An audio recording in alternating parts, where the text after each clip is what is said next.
In Denver's fast-moving real estate market, there's one mistake that almost guarantees regret, and it's not overpaying or picking the wrong floor plan. It's a decision that most buyers don't even realize that they're making until the moving truck has already left. Today, I'm breaking down the single most expensive mistakes that people make when buying in Denver, and why it causes so much stress, and how you can spot it before it sinks your budget and your happiness. You'll hear real stories from buyers who fell into the trap, plus the exact checklist I give my clients to avoid it. I'm Landon, and I'm a real estate agent locally here in Denver, and I make videos all about real estate here in the Denver area.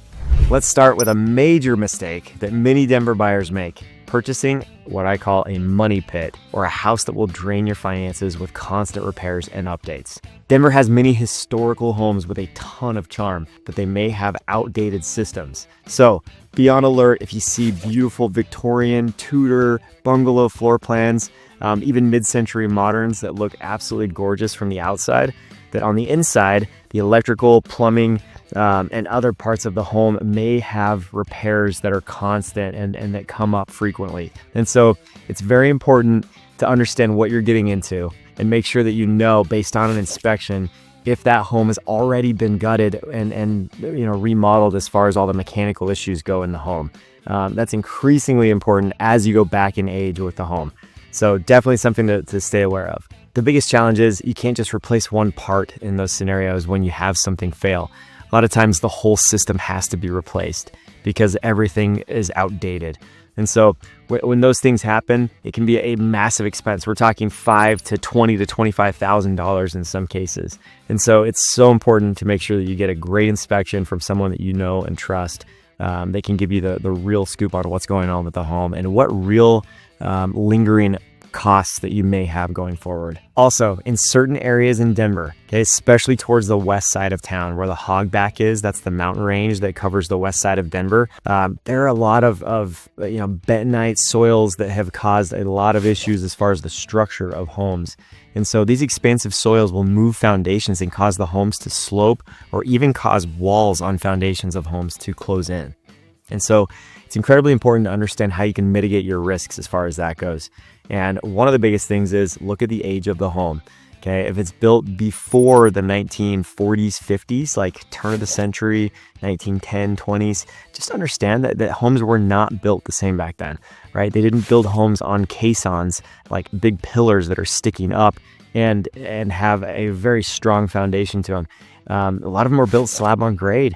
And so a lot of those homes are more apt to movement if they have expansive soils around them. And so there's kind of a different level of forgivability, with those types of homes. Whenever I've sold a historic home like that, you kind of know going into it that you're going to have a little bit of movement because they all have.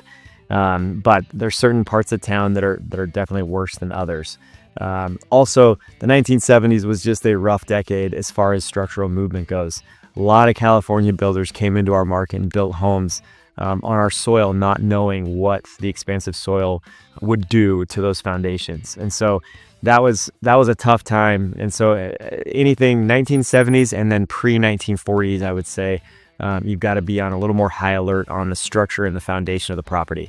Structural repairs are extremely expensive. And sometimes you can't even revert things back to how they were with certain amounts of sloping. You can hold it in place, but you can't really push it back to level in a lot of cases without tens of thousands of dollars. It is a very costly expense. So absolutely the number one thing that I tell people to watch out for when they're buying a home is the structure of the home. And that's just so important to have a good foundation. I would just expect if you're getting bids from contractors on electrical, plumbing, and other items inside of these homes, even HVAC, that you add 20 to 30% on cost for what you're being told by the contractor, because they're just so much more apt to surprises. They get in there and then one thing happens and then another thing leads to another thing and another thing. And then all of a sudden you're out more money. And so that's what I mean by, the predictability of homes that are newer in construction. You're going to have a very predictable budget going forward, most likely, where those homes that are older or built in the 1970s, it's a little bit more of a crapshoot as far as how much you're going to have to deal with going forward with the maintenance of those homes. Denver has some amazing character homes. These gorgeous Victorians in Congress Park, the charming bungalows in Park Hill, the stately Tudors in Mayfair, They're absolutely beautiful from the street with their curved roofs, high baseboards, and unique architectural details. But here's what happens. Buyers fall in love with the charm and the character without recognizing the hidden costs. I had clients who bought a 1920s Denver Square in Washington Park. They budgeted for around $30,000 for kitchen updates, but ended up spending over $75,000 because they discovered electrical issues, plumbing problems, and structural concerns once they opened up the walls. These homes have also shifted and settled over decades of time. Slightly uneven floors might seem charming at first, but can indicate expensive foundation problems, not to mention vertigo. This doesn't mean that you should avoid older homes completely. They offer character you simply can't find in new construction. But you need to go in with eyes wide open, get thorough inspections from specialists who understand historic homes, and budget realistically for both immediate and future repairs. Most importantly, make sure that the purchase price reflects these realities so you're not overpaying for the property that will require significant additional investment. While buying a money pit stains your finances after purchase, our next mistake can wreck your negotiating power before you even get to closing. What I mean by that is trying to buy first when you have to sell your current home before you purchase. So you may ask, why is it a problem to try to put the cart before the horse and buy first before selling? Well, the challenge is this. If I'm a seller, right, I have my home on the market, and you come to me with an offer asking to buy my house, but it's contingent upon you selling your house that's not even on the market, you're basically a beggar in that situation. And you're begging me to take a chance on you. And if I'm going to take a chance on you, I am absolutely going to ask for the top dollar for it to be worth my time, right? So I want you to put yourself in that seller's scenario, right? In their feet so that you can understand how that works. Usually your negotiation power is very low in that case. And you get beat up on price on the purchase because you have no leverage, right? And then after you buy, you've got a timeline now. And that timeline now creates motivation, unnecessary motivation on your end to sell your home. And when you sell your home without any leverage and a tight timeline, guess what you're gonna do? You're gonna drop your price over and over and over again until you can get that fast offer, right? And you're probably gonna work with that buyer who may be a total pain to work with, but you have to because he's the only one that you have. And so in both scenarios, on the purchase and on the sale, you just eliminated any leverage that you had in the market and your negotiation power is very slim.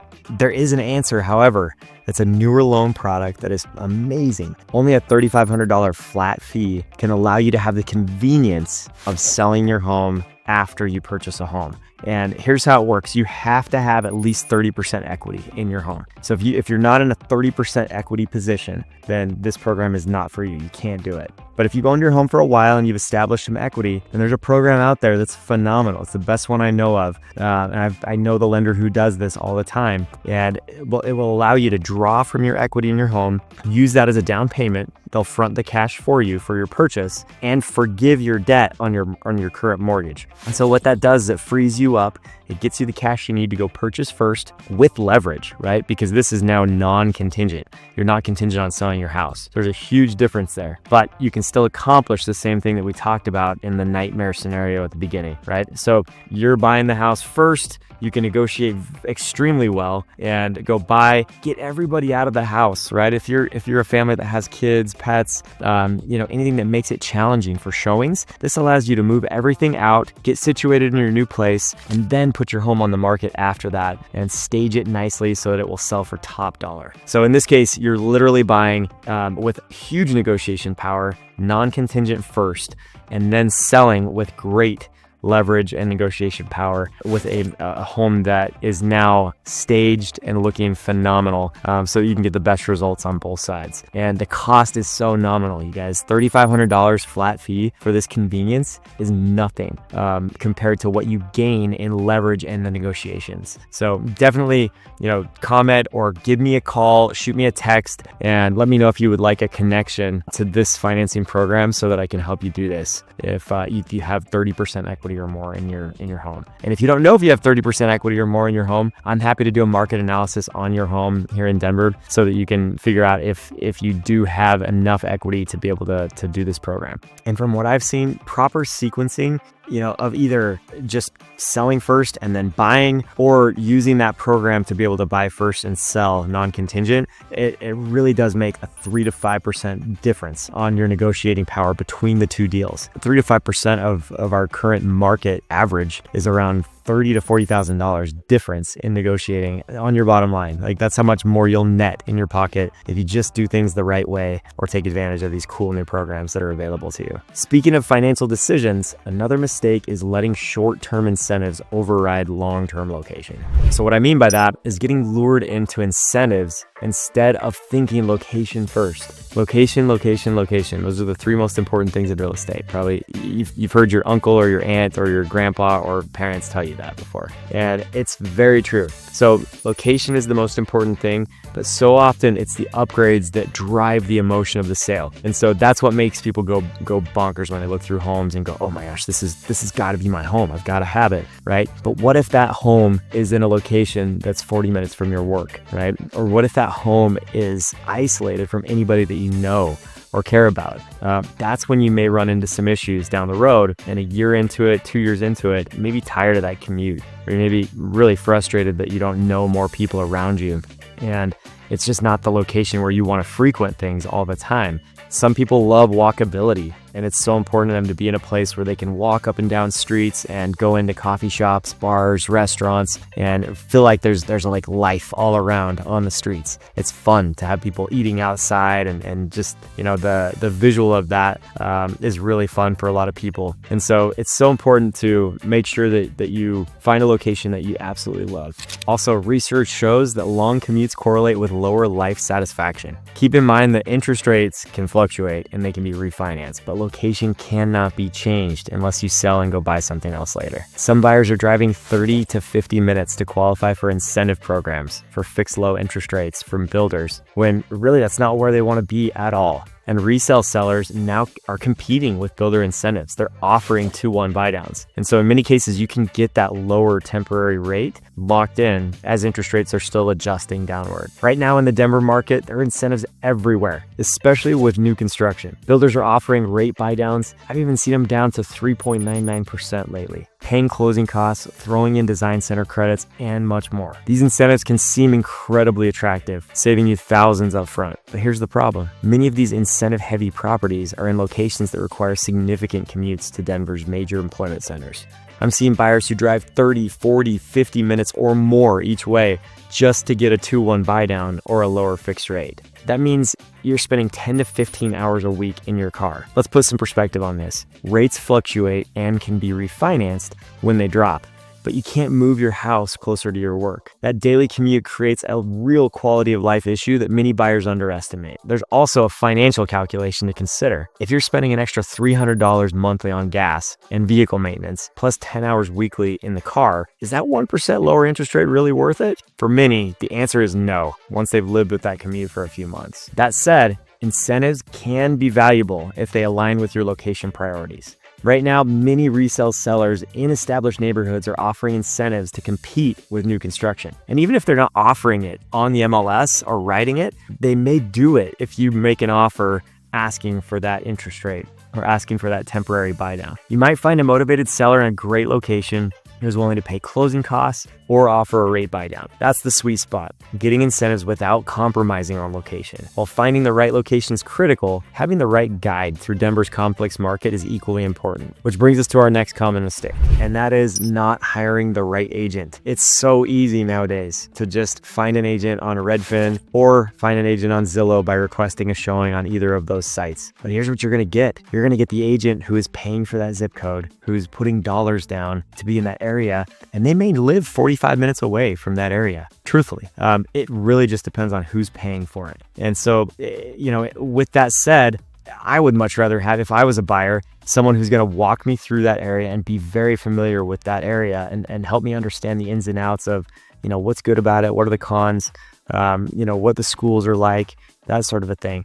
But so many people just get lured into finding that home on a site and then working with whatever agent gets assigned to them on site. And so if you want to have freedom to choose, definitely choose an agent who you feel is qualified by doing your own research. Here on YouTube, on Google, you can look and see who really understands and knows the areas that you're most interested in, and then grab an agent who's gonna, help you achieve your goals the best and negotiate on your behalf. Not all agents have negotiation skills. And that's something that's so important, because negotiation is going to save you or cost you tens of thousands of dollars through a real estate transaction. And we're talking about the scale of things. And then oftentimes you're financing those gains or losses over the next 30 years on a mortgage payment. And so the better negotiator you have working on your side, the more you're going to be able to save, the better incentives you'll probably get, and the more you'll know and be familiar with that market and area and make a great decision to make sure that you're happy in that location for a long time. Also, did you know that only 20% of agents actually work full-time in real estate? There's so many people that just use it as a second stream of income. And, there are many who have full-time jobs in other areas. They can't really attend to their clients until after 5 o'clock or, on the weekends, because they're working another job. Experienced agents often save 1 to 3% on purchase price through skilled negotiation because they're 2 feet in. Also, you have a lot of agents out there who really just prioritize transaction completion or getting paid, right, over their client's own interests. And so be aware of that as well, right? You want an agent who really has your back, who really believes in fiduciary responsibility, to have your best interest in mind, not only on the contract, on the original negotiations, but throughout the entire process. The inspection is a big point of negotiation. The appraisal, if it comes in low, is another one. The final walkthrough can be another one, right? There's many points along the way, and often extend contracts to alter things or change things throughout the contract that may need to take place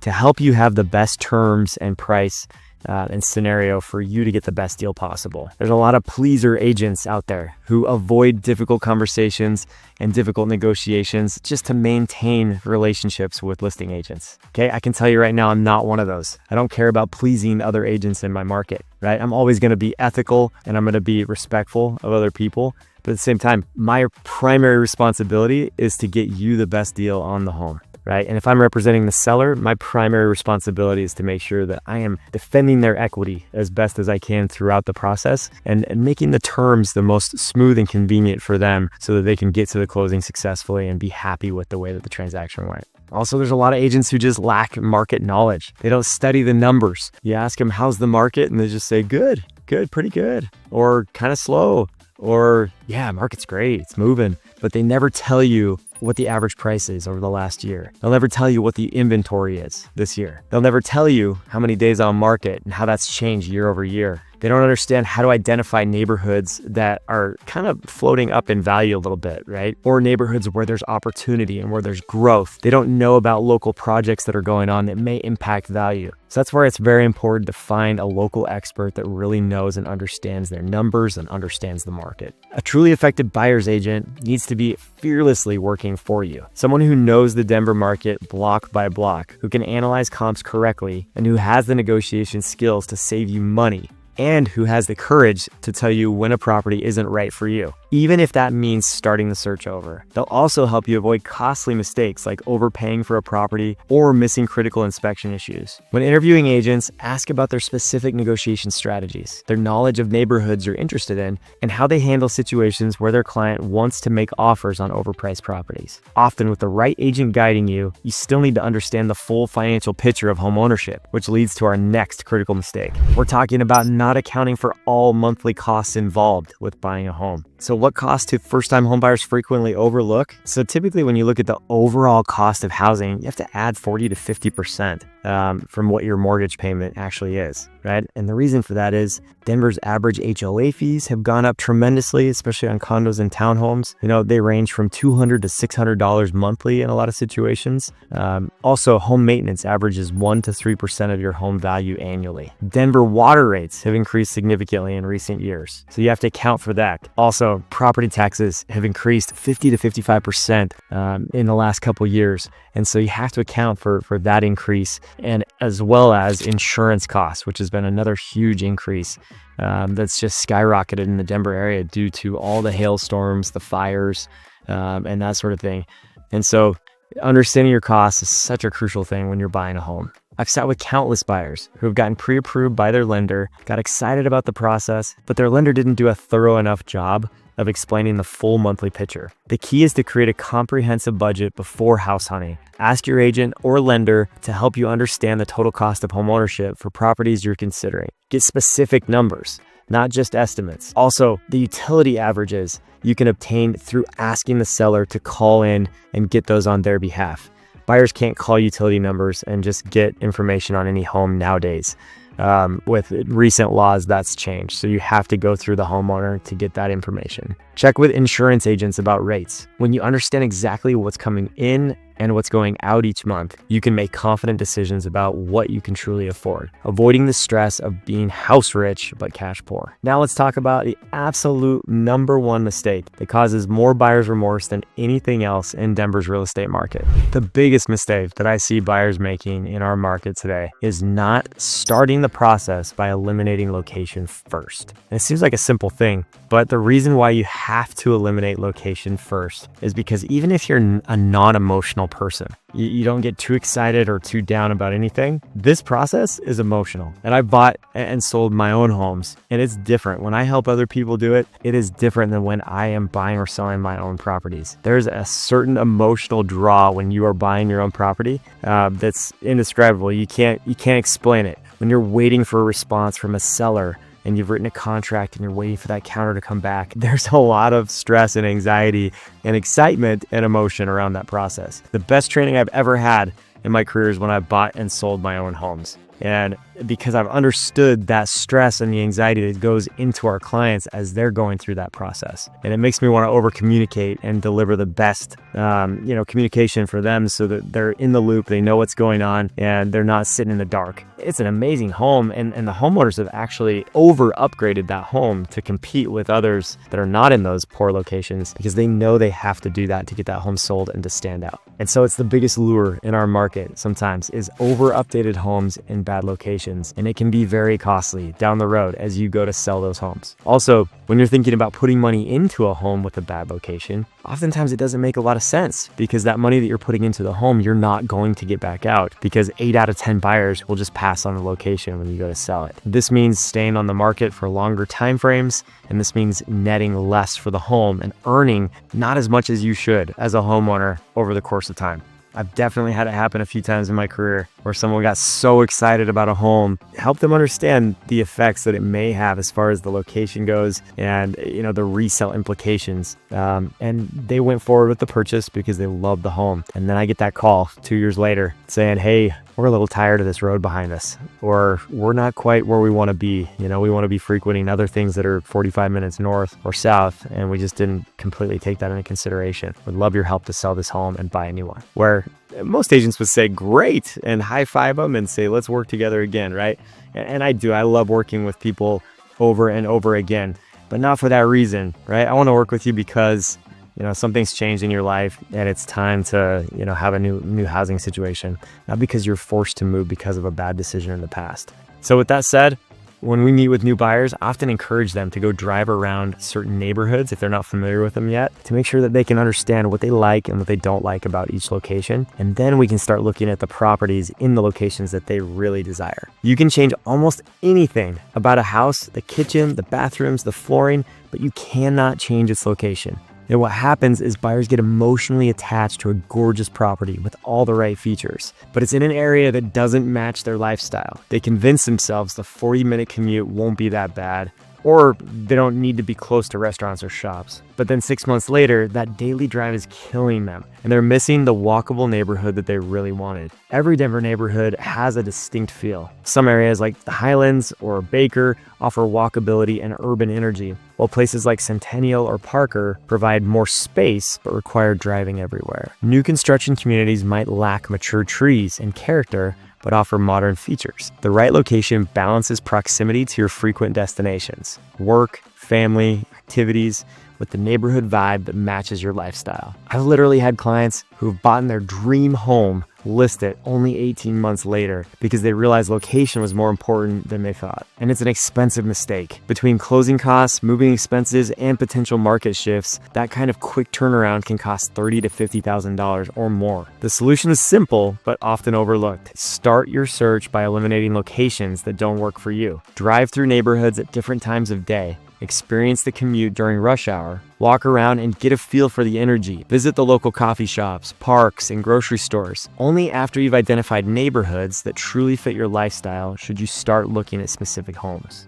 Remember what Phil Dunphy from Modern Family said: 3 most important things in real estate are location, location, location. It's cliched because it's absolutely true. If you're planning to buy in Denver and want to avoid these costly mistakes, I'd love to help. My team and I specialize in making sure our clients find not just a house, but the right home in the right location that will serve them well for years to come. Give me a call or text at the number on your screen, and let's make sure your Denver home purchase is one you'll be happy with for the long term. If you found this helpful, make sure you check out my next video. Inventory hits new highs in the Denver real estate market. I break down what this surge means for buyers and sellers and how to spot the best opportunities in today's market. Click on the video on your screen now, and I'll see you there.